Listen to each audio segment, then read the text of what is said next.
تم کیوں گھبراتے ہو مقدر کے فیصلوں پر؟ کیا تم نہیں جانتے کہ تمہارا رب بڑا غفور رحیم؟ جب اداس دل ہو اور وجہ بھی سمجھ نہ آ رہی ہو تو سورہ رحمان پڑھ لیا کرو، دل کو سکون مل جائے گا۔ ہم دیکھ رہے ہیں بار بار تمہارا آسمان کی طرف منہ کرنا، تو ضرور ہم تمہیں پھیر دیں گے اس کی طرف جس میں تمہاری خوشی ہے۔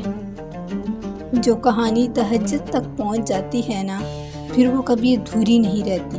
چاہت سے نصیب تک کا جو فاصلہ ہے وہ بس ایک دعا ہے۔